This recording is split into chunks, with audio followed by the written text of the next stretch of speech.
Hello friends and my dear viewers, నమస్తే. ఎలా ఉన్నారు అందరూ?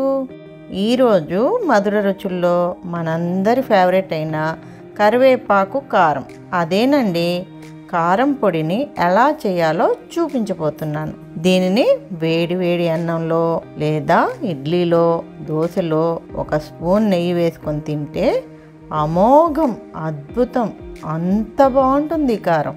ఇది టేస్ట్కి టేస్ట్, హెల్త్కి కూడా చాలా మంచిది. ఈ రెసిపీ మాకు తరతరాల నుండి వస్తుంది. నాకు మా అత్తగారు నేర్పించారండి, కాబట్టి స్టెప్ బై స్టెప్ కొలతలతో సహా చూపిస్తున్నాను. మరి ఎందుకు ఆలస్యం, చూసేద్దామా?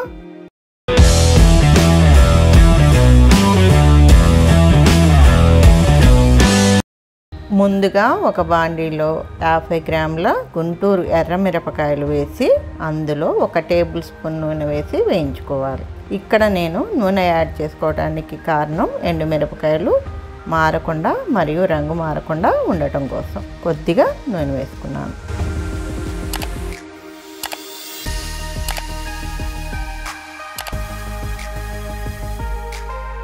తరువాత 100 గ్రాముల పొట్టు మినపప్పుని కూడా వేసుకొని వేయించుకోవాలి.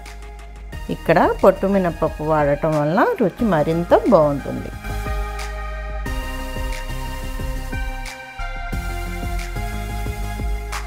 ఇందులోకి 2 స్పూన్ల మెంతులు వేసి వేయించుకోవాలి.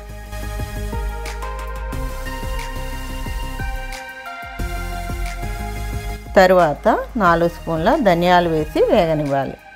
ఈ ప్రాసెస్ అంతా కూడా లో ఫ్లేమ్ మీదే వేయించుకోవాలి.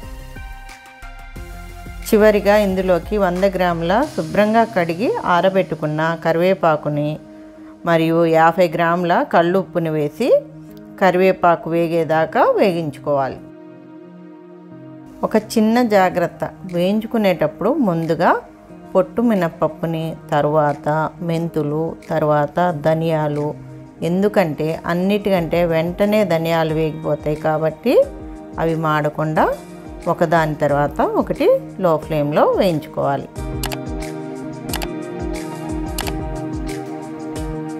చూడండి, కరివేపాకు బాగా వేగింది. ఈ టైంలో దీన్ని దింపుకొని చల్లారనివ్వాలి.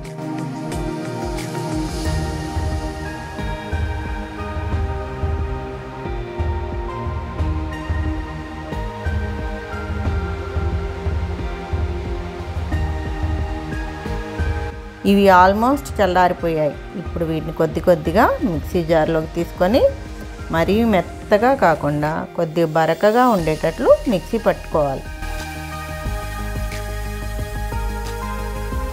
ఇప్పుడు కొంత భాగాన్ని మిక్సీ జార్లోకి తీసుకొని ఒక చిన్న నిమ్మకాయ అంత చింతపండుని వేసి 1 స్పూన్ పసుపును కూడా వేసుకొని మిక్సీ చేసుకోవాలి.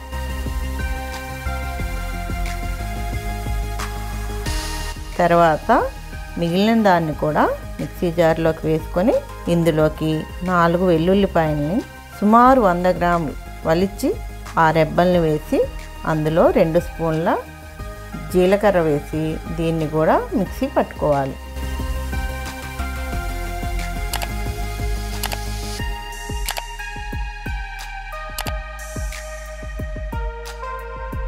చూడండి, ఈ పొడి ఇలా బరకగా ఉంటే చాలా బాగుంటుంది.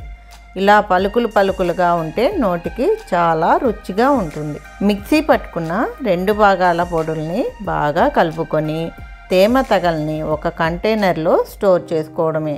కరివేపాకు ఆరోగ్యానికి చాలా మంచిది. కూరల్లో కరివేపాకు మనలో చాలామంది తినటానికి ఇష్టపడం, కాబట్టి ఇలా పొడి చేసుకొని రోజుకి 1 స్పూన్ అయినా వేడివేడి అన్నంలో లేదా ఇడ్లీ దోశల్లో అయినా కాస్త నెయ్యి వేసుకొని తింటే రుచికి రుచి, ఆరోగ్యానికి ఆరోగ్యం. కరివేపాకు మంచి జుట్టుకి, చక్కటి కంటి చూపుకి మరియు చర్మంలోని వ్యర్థాలను పారద్రోలి చక్కటి నిగనిగలాడే చర్మాన్ని ఇస్తుంది. ఎవరికైనా కరివేపాకు కారం తినాలనిపించినా లేదా ఎవరైనా కరివేపాకు కారాన్ని చెయ్యాలి అనుకుంటున్నా ఈ పద్ధతిలో అవే కొలతలతో ఒకసారి ట్రై చేసి చూడండి.